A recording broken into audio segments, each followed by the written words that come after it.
ಇದಕ್ಕೂ ಮುನ್ನವೇ ಸದ್ದು ಮಾಡಿದ ಬಾಸ್ ಸಿನಿಮಾ ಕೊನೆಗೂ ಬಿಡುಗಡೆಗೆ ಸಜ್ಜಾಗಿದೆ. ಸಿನಿಮಾ ಬಿಡುಗಡೆಗೆ ಇದ್ದ ಎಲ್ಲ ಅಡೆತಡೆಗಳು ನಿವಾರಣೆಯಾಗಿದ್ದು ಇದೇ ಆಗಸ್ಟ್ 7ರಂದು ರಾಜ್ಯಾದ್ಯಂತ ಬಾಸ್ ಸಿನಿಮಾ ತೆರೆ ಕಾಣಲಿದೆ.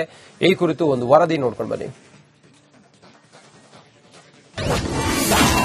ಆಗಸ್ಟ್ 7ರಂದು ರಾಜ್ಯಾದ್ಯಂತ ಬಾಸ್ ರಿಲೀಸ್. ಬಾಸ್ ಸಿನಿಮಾ ರಿಲೀಸ್ಗೆ ಚಿತ್ರತಂಡ ತಯಾರಿ. ರಿಲೀಸ್ಗೂ ಮುನ್ನವೇ ವಿವಾದದಿಂದಲೇ ಬಾಸ್ ಸಿನಿಮಾ ಸಖತ್ ಸದ್ದು ಮಾಡ್ತಾ ಇದೆ. ಬಾಸ್ ಚಿತ್ರದಲ್ಲಿ ರೇಣುಕಾಸ್ವಾಮಿ ಕೊಲೆ ಕಥೆ ಇದೆ ಅಂತ ಆರೋಪಿಸಿ ದರ್ಶನ್ ಪತ್ನಿ ವಿಜಯಲಕ್ಷ್ಮಿ ಕೋರ್ಟ್ ಮೆಟ್ಟಿಲೇರಿದ್ರು. ಇದೀಗ ಬಾಸ್ ಸಿನಿಮಾ ತೆರೆಗೆ ಬರಲು ಸಜ್ಜಾಗಿದೆ.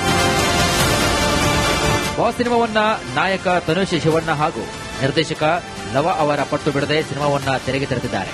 ರಿಲೀಸ್ಗೆ ಇದ್ದಂತಹ ಅಡೆತಡೆಗಳು ನಿವಾರಣೆ ಆಗಿದ್ದು ಇದೇ ಆಗಸ್ಟ್ 7ರಂದು ರಾಜ್ಯಾದ್ಯಂತ ಬಾಸ್ ರಿಲೀಸ್ ಆಗ್ತಾ ಇದೆ. ಇನ್ನು ಸೆನ್ಸಾರ್ ಮಂಡಳಿ ಈಗಾಗಲೇ ಬಾಸ್ ಚಿತ್ರಕ್ಕೆ ಸೆನ್ಸಾರ್ ಸರ್ಟಿಫಿಕೇಟ್ ಕೊಟ್ಟಿದೆ. ಜೊತೆಗೆ ಒಂದು ವೇಳೆ ಸಿನಿಮಾದಲ್ಲಿ ದರ್ಶನ್ ಕೇಸಿಗೆ ಹೋಲಿಕೆಯಾಗುವ ದೃಶ್ಯಗಳಿದ್ರೆ ಇದಕ್ಕೆ ಚಿತ್ರತಂಡವೇ ನೇರ ಹೊಣೆ ಅಂತ ಸೂಚನೆ ಕೊಟ್ಟಿದೆ. ಈ ಬಗ್ಗೆ ಸಿನಿಮಾ ರಿಲೀಸ್ ಬಳಿಕ ಆಕ್ರೋಶ ವ್ಯಕ್ತವಾದರೆ ಕಾನೂನಿನ ಮೂಲಕ ಸಮಸ್ಯೆ ಕ್ಲಿಯರ್ ಮಾಡಿಕೊಳ್ಳುವಂತೆ ಸಲಹೆ ನೀಡಿದ್ದಾರೆ. ನಟ ದರ್ಶನ್ ಕೊಲೆ ಆರೋಪದಲ್ಲಿ ಜೈಲು ಸೇರಿದ್ದು ತನಿಖೆ ನಡೀತಾ ಇದೆ. ಬಾಸ್ ಸಿನಿಮಾದಲ್ಲಿ ರೇಣುಕಾಸ್ವಾಮಿ ಕೊಲೆ ಕಥೆಯೇ ಇದೆ ಅಂತ ಆರೋಪಿಸಿದ್ದ ದರ್ಶನ್ ಪತ್ನಿ ವಿಜಯಲಕ್ಷ್ಮಿ ಸಿನಿಮಾಗೆ ತಡೆ ತಂದಿದ್ದರು. ಆದರೆ ಕಾನೂನು ಹೋರಾಟ ಮಾಡಿದಂತಹ ಬಾಸ್ ಚಿತ್ರತಂಡ ಈಗ ಸಿನಿಮಾವನ್ನ ತೆರೆ ಮೇಲೆ ತರಲು ಸಜ್ಜಾಗಿದೆ. ರಿಲೀಸ್ಗೂ ಮುನ್ನವೇ ಬಾಸ್ ಸಿನಿಮಾ ವಿವಾದದಿಂದ ಸಖತ್ ಸದ್ದು ಮಾಡ್ತಾ ಇದೆ. ಚಿತ್ರ ರಿಲೀಸ್ ಆದ ಬಳಿಕ ಈ ವಿವಾದ ಇನ್ಯಾವ ಸ್ವರೂಪವನ್ನು ಪಡೆಯುತ್ತೆ ಅನ್ನೋ ಕುತೂಹಲ ಕೂಡ ಹೆಚ್ಚಾಗಿದೆ.